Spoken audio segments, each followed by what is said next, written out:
The Roman Empire has expanded and conquered regions between Scotland and the Persian Gulf. Resources, either looted or tributed from captured territories, continue to fund their expansion in society, and there are few civilizations that can resist them. After Caesar's assassination, Emperor Augustus turned his eye to conquering Egypt, Europe, and Judea. Like the previous rulers of Egypt, the Romans fantasized about Nubian gold and the other riches of Africa. After seizing Philai, it seemed that those dreams would soon be realized. The Romans, however, made a critical mistake. Before embarking on his expedition to Arabia, Aelius Gallus levied a tax on areas traditionally considered to be part of the Kingdom of Kush, and while Kush's king had tolerated the Roman incursion for the past 5 years, upon his death, Queen Amanirenas decided enough was enough, and she did what few of her male contemporaries could do. She pushed back the Roman army. Hi guys, welcome to my channel, Women in History. You can call me E. Here I highlight a woman or women who have accomplished something challenging or impacted their community, society, or history, whether that be for good or bad reasons. Today we travel to Africa to learn more about the Candaces of Meroe, which was the title of the queens from the Kingdom of Kush. So, without further ado, let's dive into the history of these extraordinary women.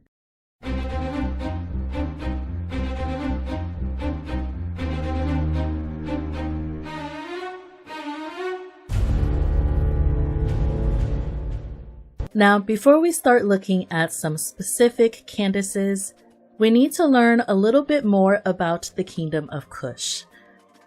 The Kingdom of Kush, also known as the Kushite Empire or simply Kush, was an ancient kingdom in Nubia centered along the Nile Valley in what is now northern Sudan and southern Egypt. Long before the Roman conquest, a series of impassable rapids known as the First Cataract of the Nile demarcated the border between Egypt in the north and Nubia in the south. While Nubia was less fertile than its northern neighbor, it was still a land rich in resources such as gold, ivory, ebony, and incense. The region of Nubia was an early cradle of civilization, producing several complex societies that engaged in trade and industry. The city-state of Kerma emerged as the dominant political force between 2450 and 1450 BC. Controlling the Nile Valley between the First and Fourth Cataracts, an area as large as Egypt. The Egyptians were the first to identify Kerma as Kush, probably from the indigenous ethnonym Kasu. The Kush were dark-skinned people who, through frequent contact with the ancient Egyptians, gradually adopted their culture. Over the next several centuries, the two civilizations engaged in intermittent warfare, trade, and cultural exchange. Much of Nubia came under Egyptian rule during the New Kingdom period between 1550 to 1070 BC. Following Egypt's disintegration amid the late Bronze Age collapse, the Kushites re-established a kingdom in Napata, now modern Karima, Sudan. Though Kush has developed many cultural affinities with Egypt, such as the veneration of Amun and the royal families of both kingdoms occasionally intermarried, Kushite culture, language, and ethnicity was distinct. Egyptian art distinguished the people of Kush by their dress, appearance, and even method of transportation.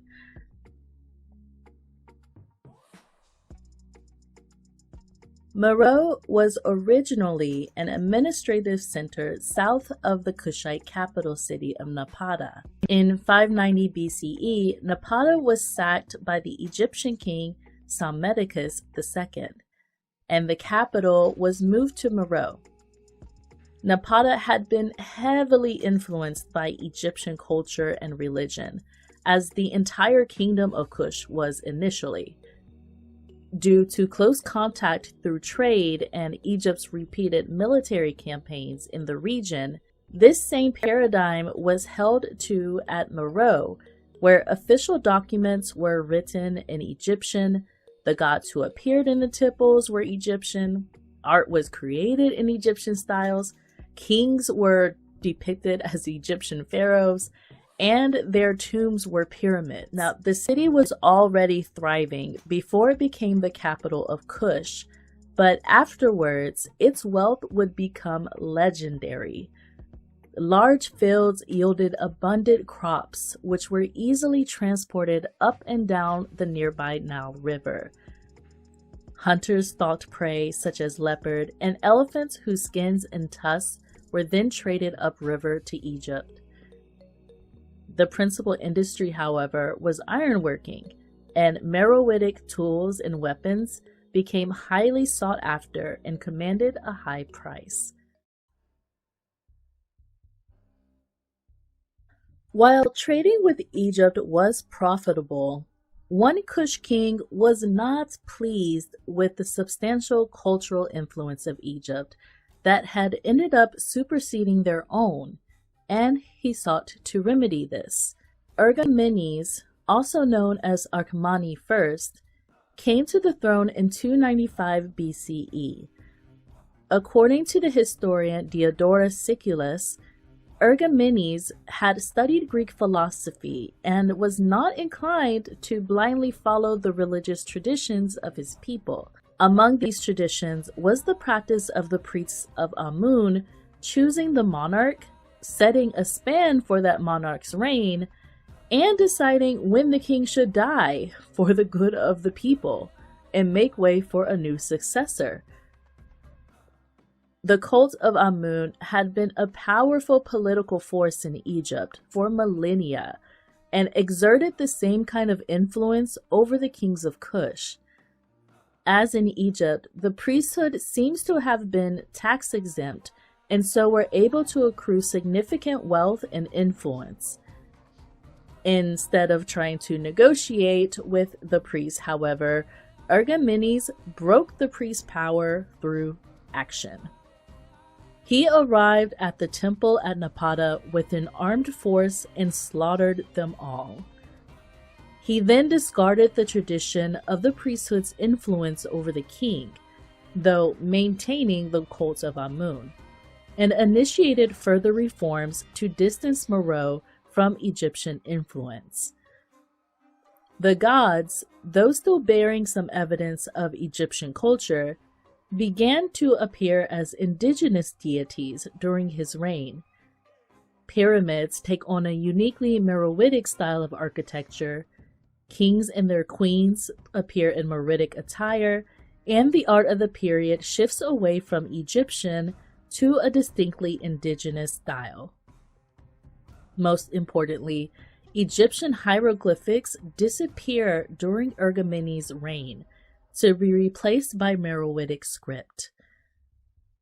This reform is significant because this script has not yet been deciphered, and because of this, the history of the latter centuries of the Kingdom of Kush is obscured. The names of the rulers of Meroe and their probable reigns were pieced together by the archaeologist George A. Reisner, who excavated Napata and Meroe, and whose conclusions are still accepted for the most part. But even so, there are gaps and contradictions in his narrative, which could only be resolved by a written history of the culture. For example, it is clear that Kush had armies, but little is known about their organization. Also, there was obviously a strong central government, but daily administrative practices and even the process of succession is unclear.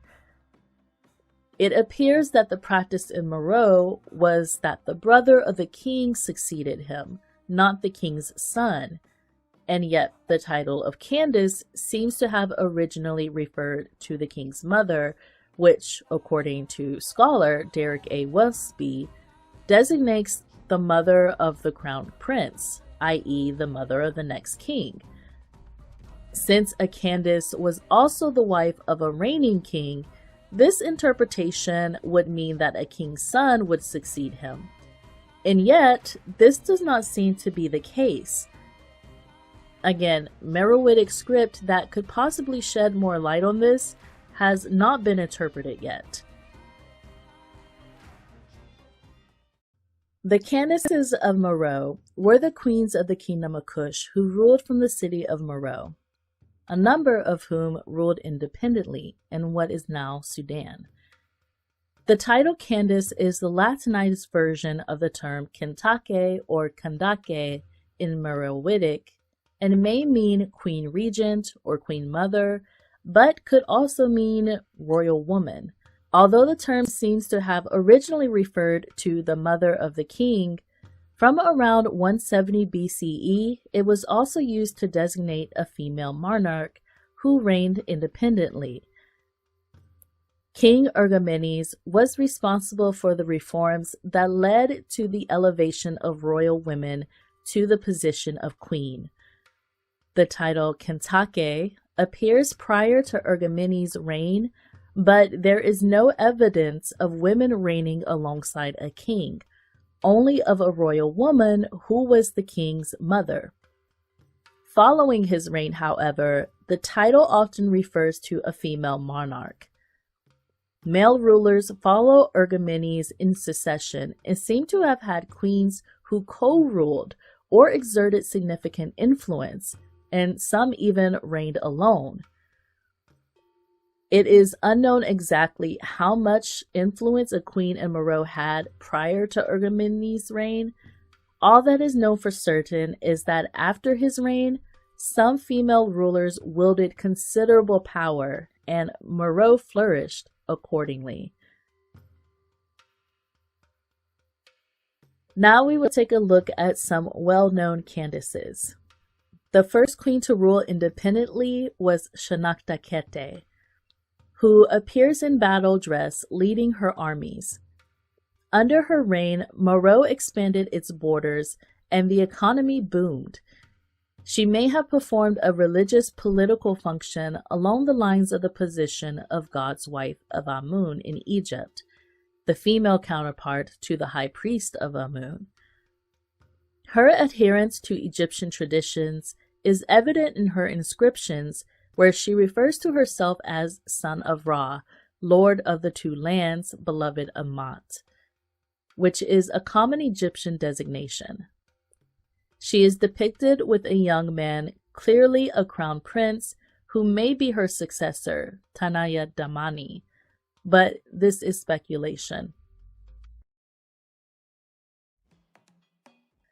Amanirenas is best known as the queen who won favorable terms from Augustus Caesar. Following the conflict known as the Meroitic War between 27 to 22 BCE between Kush and Rome, the war began in response to Kushite raiding parties making incursions into Roman Egypt.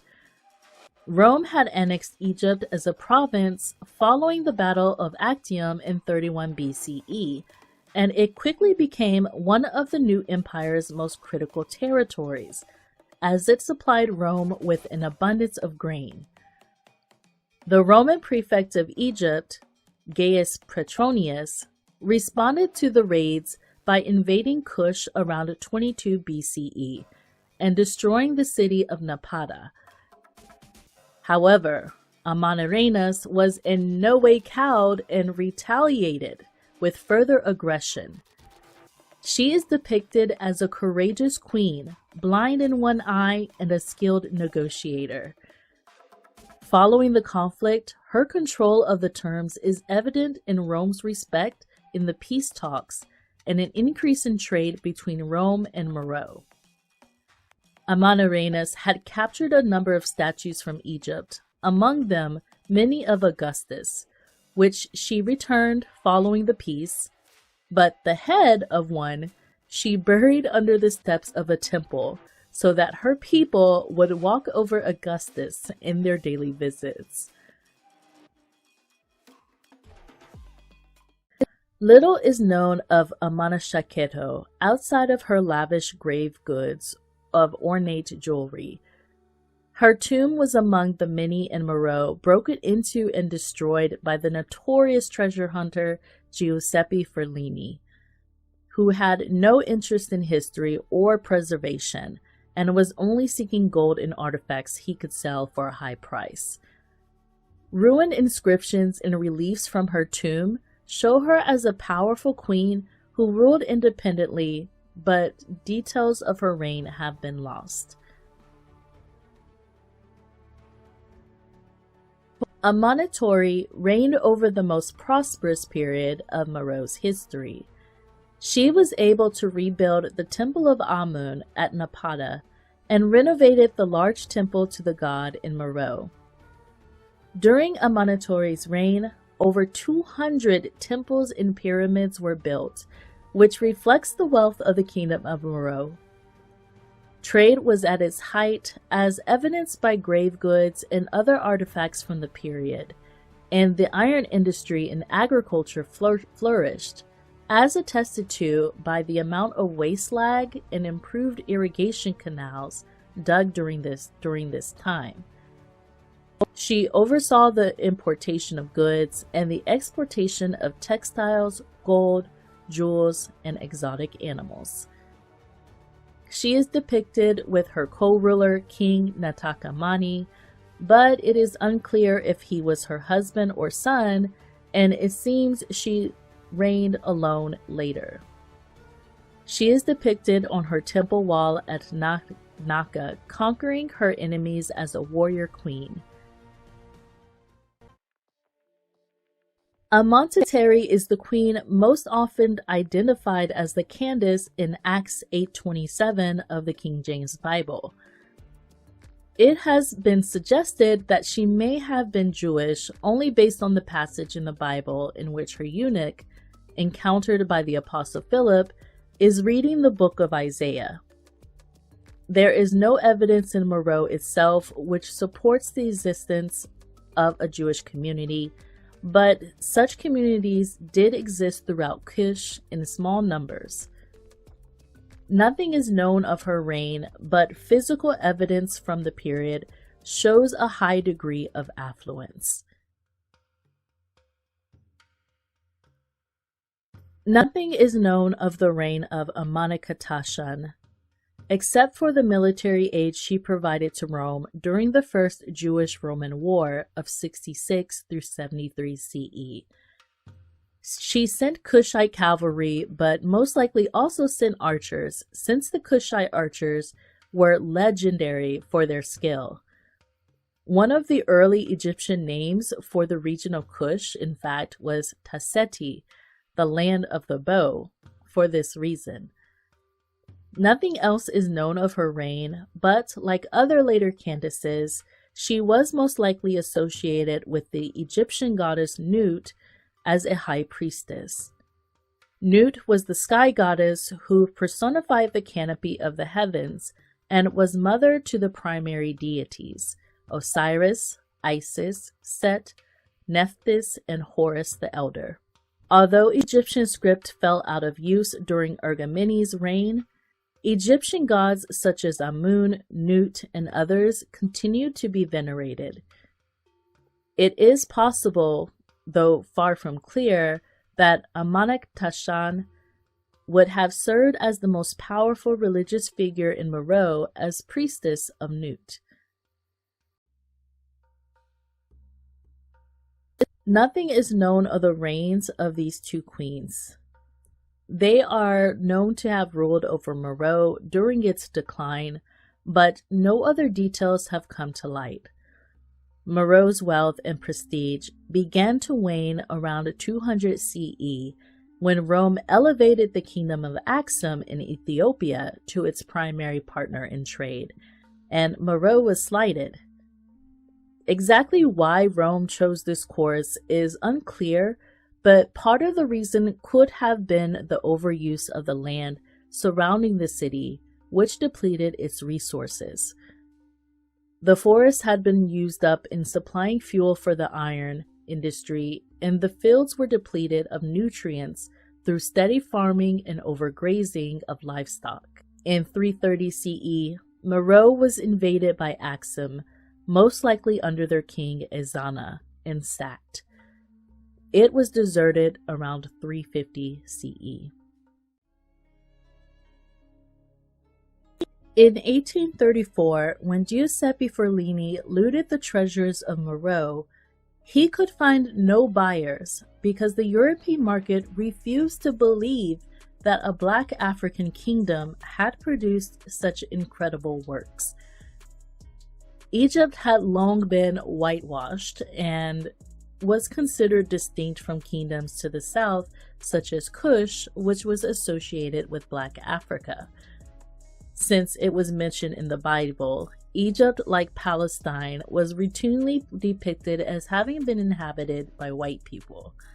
Almost 100 years later, when George A. Reisner excavated Meroe, he concluded that the ruling class of Meroe were light-skinned people reigning over the quote-unquote ignorant Black population, who were elevated only by their monarchs exposing them to Egyptian culture. This, of course, was contradicted by Egypt's own account of the people of Kush, which identified them as tall, dark-skinned people having their own culture, albeit influenced by Egypt. I mean, we know the racism of the time, so I'm not even going to get into all of that. I will say I'm sure there was some confusion based on Rome's occupation of Egypt and the fact that Egypt had had rulers that were Greek. The Ptolemies were a Macedonian royal family that ruled Egypt for nearly 300 years, who were Greek in ethnicity and spoke Greek, but were largely absorbed into Egyptian culture. The same could be said of the sexism of the time. It was hard for them to believe that a woman could have ruled a kingdom independently. So archaeologists suggested that the Candace was a co-ruler with a male king, and instances of a woman ruling alone are simply cases of a regent holding the throne for her son. This type of scenario is certainly possible. As noted, the Meroitic script has not been deciphered, and the history of Meroe is far from clear, but in respect to the monarchy, it does seem quite apparent from what is available that women not only ruled, but enabled the kingdom to prosper. The Candaces were brilliant, tactical, strong leaders of their kingdoms, and also fierce warriors. Their very existence and reign challenged the preconceived notions of what women were capable of, and their might commanded respect, even if it was not initially given. Thank you for taking a comprehensive look at these amazing women. I've hoped you enjoyed learning about them like I did. And let's give a final shout out to King Ergamenes, who realized the untapped potential of the queens of the Kingdom of Kush.